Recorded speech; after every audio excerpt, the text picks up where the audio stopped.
I just want to see if this starts. So in neutral, I have my clutch bypass, so I don't need to hit the clutch.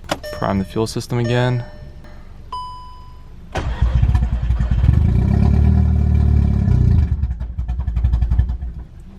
Kinda started.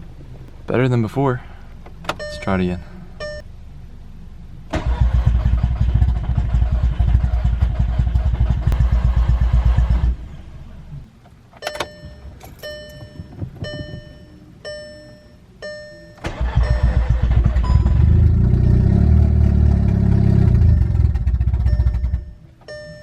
Alright, well that's it. Last effort, done for the night.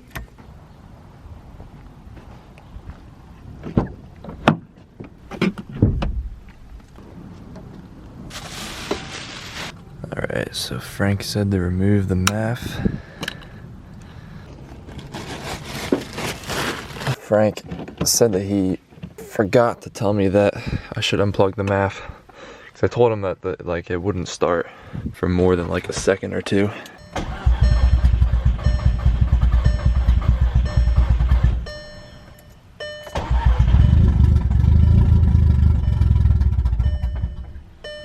So with these blocks, I have the low pressure system reading the rail pressure, what the car wants, the specified, and the actual rail pressure.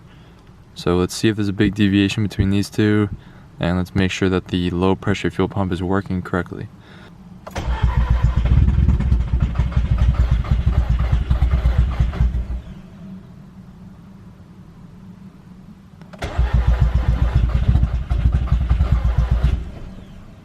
Yeah, I mean that was going way up to like 5 or 6, which is good. That's plenty for the low pressure system. And the high pressure, the rail is building pressure, which is good. And I can definitely smell a little bit of fuel. So fuel is not the issue. I'm gonna check my timing just to make sure nothing funky happened. Right there, I'm gonna rotate that all the way over so that the timing mark lines up top.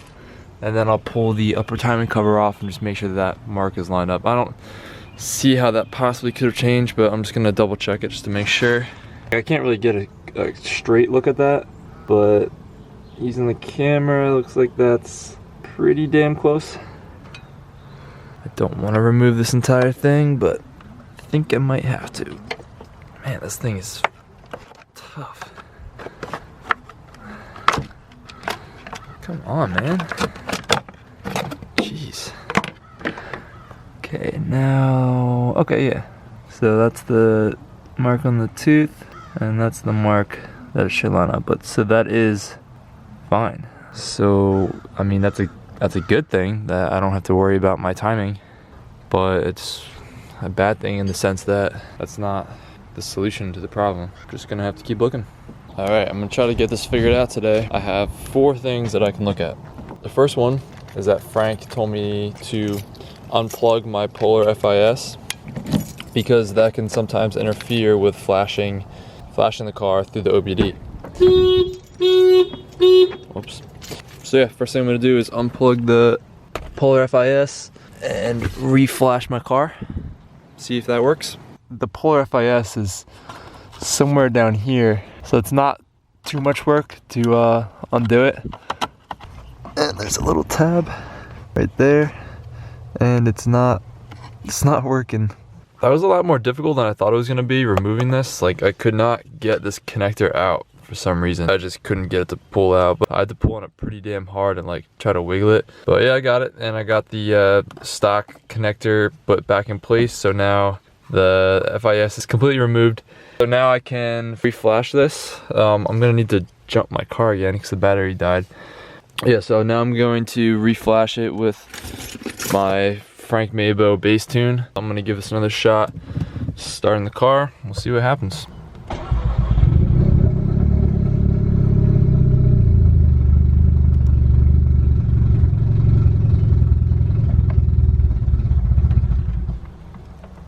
Okay, well that's the best I've gotten so far. Still didn't like it.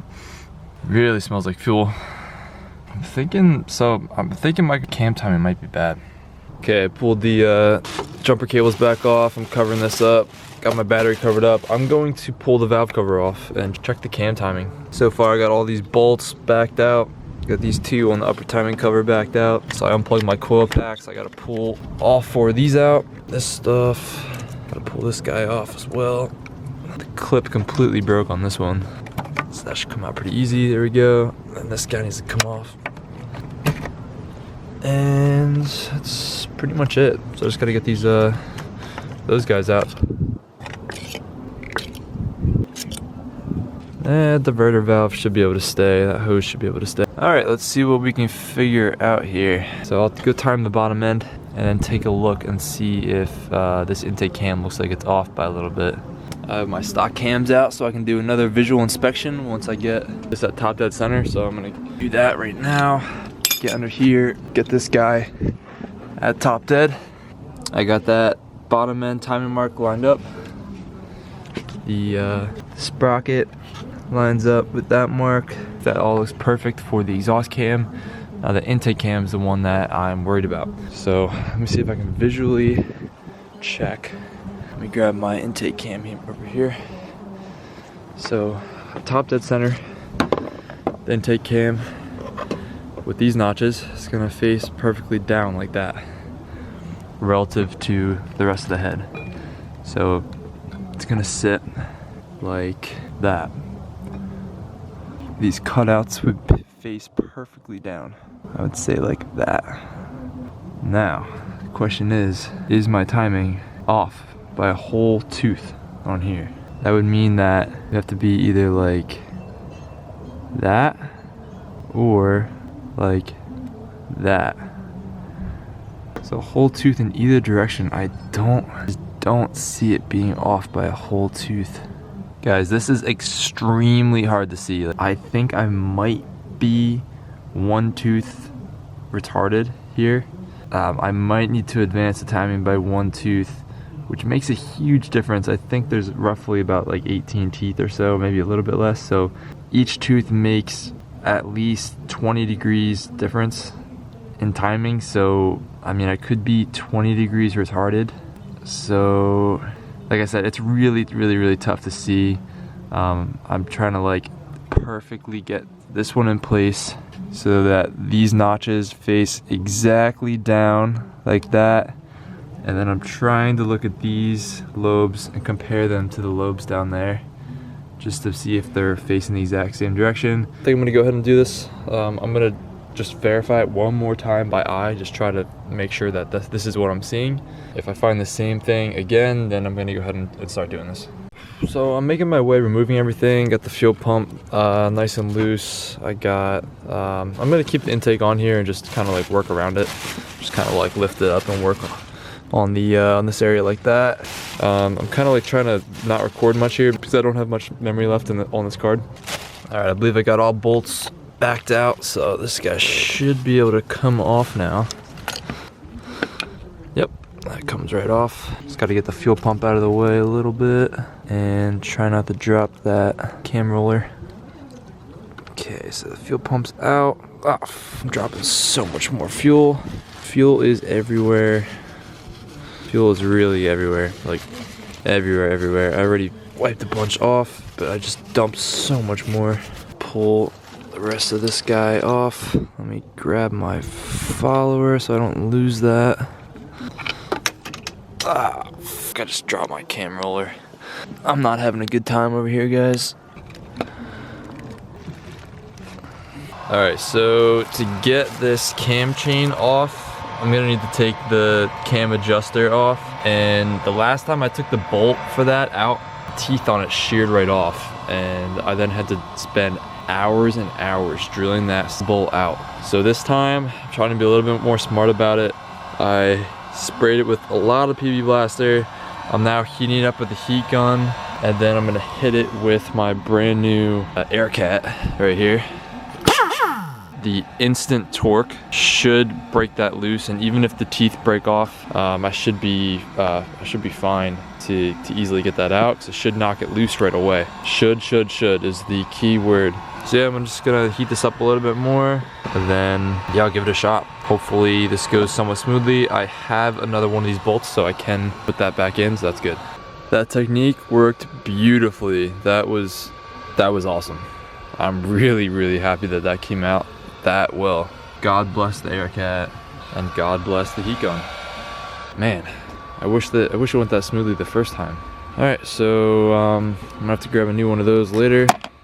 So now I can get this chain off, get this guy off.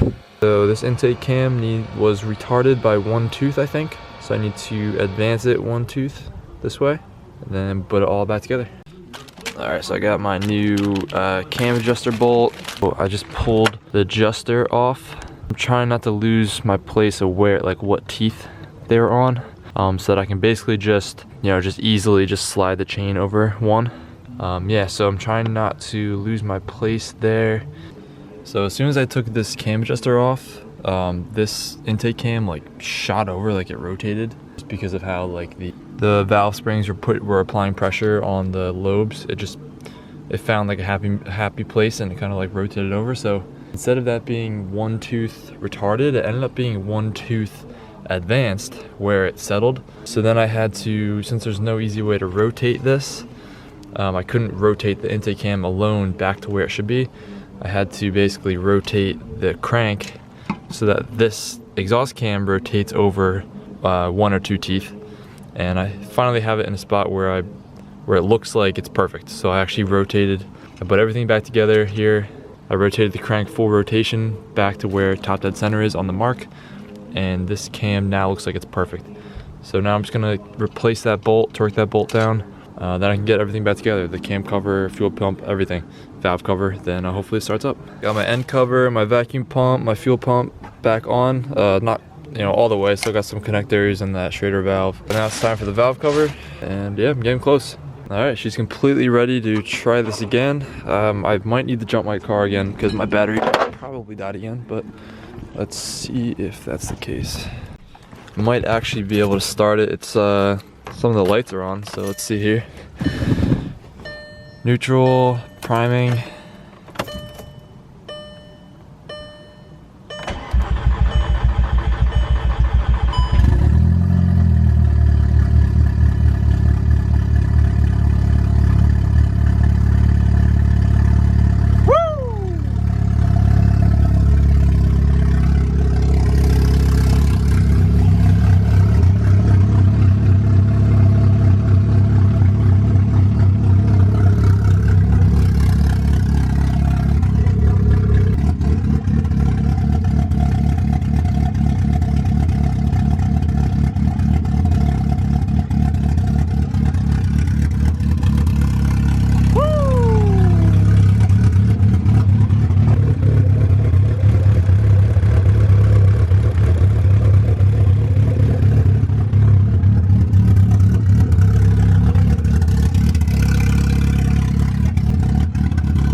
So excited, oh my god. So all that smoking should be normal. That should just be from the new manifold and the new downpipe. Just the oils from that just need to burn off. Kind of almost has like that cammed sound to it, which I was told it wouldn't from the previous owner of these cams, but I'm sure once I have the rest of the exhaust on, it won't have that sound. But yeah, so now I need to get some logs over to Frank of the car idling. And now I can focus over the next few days over like finalizing stupid little things like the N75 location, new intake cone, cone filter, getting some stuff so that this doesn't rub itself off, and some other stupid little stuff. But yeah, oh my god, insanely excited. Oh my, feels surreal right now. All right, well, I'm extremely excited for the tuning process and for getting everything sorted out so that I can daily drive this. But what a great way to end the weekend. All right, thanks for watching, guys, and you know I'll be back, so see you guys in the next one.